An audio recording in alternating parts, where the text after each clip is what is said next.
In the late 1880s, many farm families in the Cullowhee Valley had achieved a lifestyle of some comfort and satisfaction, but they wanted a better life for their children. Education was the key, but in the aftermath of the Civil War, North Carolina, like most of the rural South, could offer only the most meager education. A young school teacher from Virginia, Robert Lee Madison, arrived in the North Carolina mountains in 1887. I was teaching my first school in North Carolina in Qualla Township, Jackson County, near Whittier. When I had observed that the schools were too short and that the average teacher was too inefficient to make the public schools of any value, I saw that the need of this immediate section was better teachers and longer terms of school, for the terms were then only 2 or 3 months a year.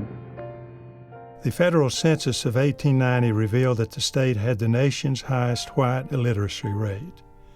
In 1877, Governor Zebulon Vance, a native of Buncombe County, had begun to move toward recovery by establishing summer teacher training institutes. Mountain communities, however, did not wait passively for change to come from outside. In Cullowhee in 1888 and 1889, a group of community leaders who came to be called the Noble Nine took action. I was teaching at Silver when Mr. L.J. Smith of Cullowhee came down and invited me to go up to Cullowhee with a view to meeting citizens there and taking charge of the Pole School. From the start, the Cullowhee idea meant more to Madison than a subscription school.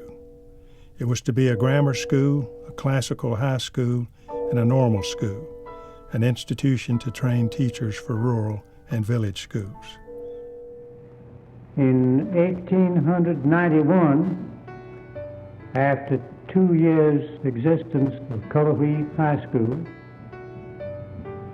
I secured a charter from the legislature. In the winter of 1893, I wrote to our representative, Honorable Walter E. Moore, and asked him to introduce a bill providing for the establishment of a normal department in connection with Cullowhee High School. Our normal department started in 93-94 with an appropriation of $1,500 annually. The first capital improvement money from the state was appropriated in 1903 for Madison Building. 2 years later, the institution was taken over formally by the state to become Cullowhee Normal and Industrial School. Still, the school endured painful poverty throughout its early decades. Facilities remained primitive, and there were no dormitories until 1909, when Davy's home was built. President A.C. Reynolds described the campus on his arrival in 1912. We found an administration building of wooden construction with an auditorium on the second floor, under which was grouped several small classrooms, a girls' dormitory with accommodation for about 50 girls, and a central heating plant, all situated on the barren hills overlooking the Tuckasegee River. The people of the community generously opened their homes for the accommodation of the boys. Nevertheless, students from the mountains enrolled in growing numbers. The construction of Joyner Building in 1913 alleviated crowding and gave the campus its center for the next 40 years. Madge Merrill came in 1923. That's where we did everything. I registered right there as you go up the steps. Mr. Bird was the dean. He had his office there, and then upstairs we had the library. And then we had classrooms. That's where we had our classes. On each side of the stairway we had our classrooms, you know. We did everything there, just about it. We had, let's see, our science room was in the back of that building, clear to the back of it. And then our history was downstairs, I guess. In 1929, the school became a four-year college, dropping its high school grades and adopting the name Western Carolina Teachers College. The institution had outgrown its community origins to become truly regional in its role. Teacher training, this one thing we do well, in the words of President H.T. Hunter, continued to shape the school's identity. Student life in the school's rural setting focused on the campus. All students were members of either the Columbian or the Aroostopian Literary Society, which organized regular programs. Ray Gibbs was a Columbian. Bannister and Bill Madison met me in Silver when I came up on the train and challenged me to join the Columbian Literary Society before I ever got here. Students were required to attend Sunday school, church school, and weekday chapel. Rules were strict, particularly for women. We wasn't supposed to sit with the boys in church, you know. They wouldn't let us dance with the boys. Maybe on a rare occasion, you know, but the girls danced together. At Valentine, of course, we'd have a beautiful party for the boys because we decorated, you know, hearts and everything. And then I believe we could dance with the boys maybe at Valentine. Then on Sunday afternoon from 2 to 4, we had dates. Male students enjoyed more freedom. Ray Gibbs. We were just one big bunch. We played ball together, we fought together, we ate together, we slept in the same building, we stuck together. Student activities centered around the region's natural resources, hiking, camping parties to the Tuckasegee Falls and Whiteside Mountain, and visits to the Cherokee Indian Fair. Recreational sports were popular, but the college did not emphasize athletic competition until the 1920s, in fear of distracting students from their studies. In the 1920s and 1930s, competition with other high schools and colleges in basketball, baseball, and football grew slowly but enjoyed enthusiastic response. The Great Depression and World War II inflicted severe back-to-back blows on the school. By 1932, the state legislature had cut the school's budget by 1/3, and faculty salaries fell by as much as 40%. However, Western managed more than mere survival in the Depression decade. Low tuition and modest financial assistance helped students stay in school, and enrollment grew substantially during the Depression years.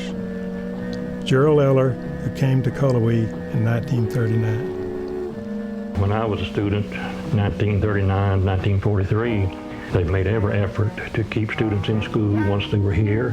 In my junior year, when I had been unable to pay all my expenses and had gone home to try to raise money and had been unable to do so, I returned to the campus very much disheartened and discouraged because I felt certain I was going to have to leave school.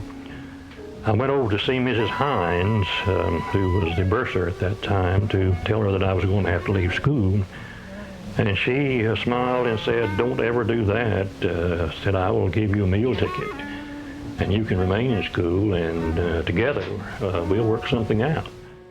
In 1939, the college celebrated its 50th birthday with the largest building program to date. 6 new buildings funded by New Deal programs were dedicated. Western had never felt more sure of its future, but a new challenge replaced the old. World War II brought stress and change. Enrollment dropped by 50% as men and some women entered the armed services. 26 students and alumni and 1 staff member at the small school were killed in the war. The end of the war brought clamorous change to the quiet, contracted campus. Married veterans living in a cluster of prefabricated housing known as Boudeville demanded a looser discipline. Tom Underwood, class of 1950. We were grown men. I was nearly 26 years old. Some of us had seen some pretty rough service. There wasn't much way of controlling us anyhow. The concentration on teacher education broadened to include a non-teaching degree in liberal arts and science. Enrollment expanded from 500 to over 4,000 in the 1960s. New construction shifted the focus of the campus downhill toward Cullowhee Creek. Student life reflected the spirit of change at Western Carolina. Though rules remained strict throughout the 1940s and 1950s, more and more students had cars, a little extra money, and a taste for independence. New student organizations and the first fraternities and sororities offered more choices. The college shop in Joyner and later in the student union were popular social centers, and most students went home on weekends. Gary Carden was a student in the 1950s. Cullowhee was unbelievable at that time. It was really what we called a suitcase college. You know, Friday afternoon would come, and if you were up in the dorm, all you could hear was the wind blowing and doors slamming, and nobody was there. In 1967, the college became Western Carolina University with a new mission as a regional university. The stress of rapid growth, which was common to institutions of higher education across the country, affected Western profoundly by the early 1970s. Suzanne McDowell, class of 1972. We wore mainly dresses to class or carefully coordinated polyester pantsuits with the more bouffant hairstyles. People wore beer cans and stuff in their hair to roll it. As the jeans came along, the hairstyles came down also, and it was more natural looking. I think people began to show more their individuality a little bit, and they began to ignore rules that had been set up. Student unrest and tension between faculty and administration over university governance led to unprecedented turmoil. But in the aftermath, new leadership and a period of healing and reconciliation gave the university renewed faith in itself and its region. Western Carolina became both regional, serving North Carolina through teaching, service, and research, and comprehensive, offering a diverse array of programs. Minority and international students formed an increasingly important part of the university's enrollment and added a vital energy and diversity to an institution seeking to prepare its students for the modern world. International programs offered opportunities in a wide array of disciplines. In 1989, Western Carolina celebrated its centennial and its unique strengths, its priceless environment, its experienced faculty, and its historic commitment to service. In the 1990s, new leadership brought opportunities that triggered more than a decade of rapid growth. The student body expanded from 6,800 students to over 9,000, including distance learning enrollment. With this growth came funding for new facilities that changed the face of the campus: residence halls, a dining hall, and a fine and performing arts center. An initiative to raise the bar succeeded in improving university standards. SAT scores rose significantly, the Honors College expanded dramatically, and a successful undergraduate research program led to an intensified emphasis on applied learning for all students.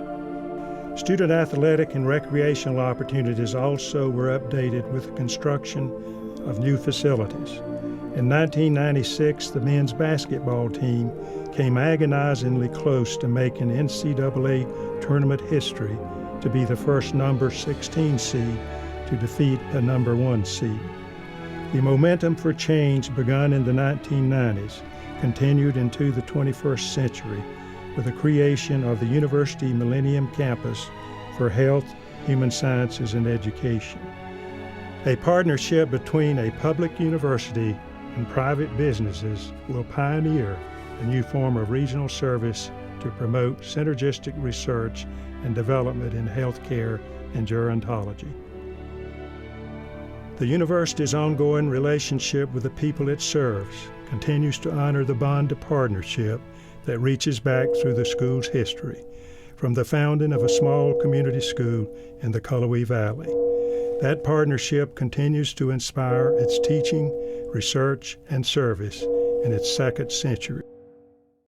In 2011, Western Carolina welcomed David and Susan Belcher. Chancellor Belcher's remarkable energy, charisma, and his intuitive grasp of the university's heritage and potential initiated an unprecedented renewal of community spirit and confidence. WCU continued to grow with all-time highs in student enrollment and graduation and retention rates. The university consolidated graduate and undergraduate programs offered at locations scattered across Buncombe County on a new instructional site at Asheville's Biltmore Park.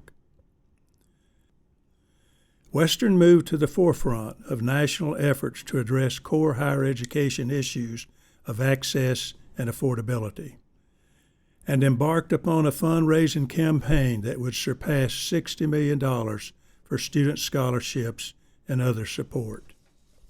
Chancellor Belcher's tragic and unexpected death in 2018 left the WCU community in a state of shock and grief. But with a new vision of what Western is and what Western can be, the university's ongoing relationship with the people it serves continues to honor the bond of partnership that reaches back through the school's history from the founding of a small community school in the Cullowhee Valley.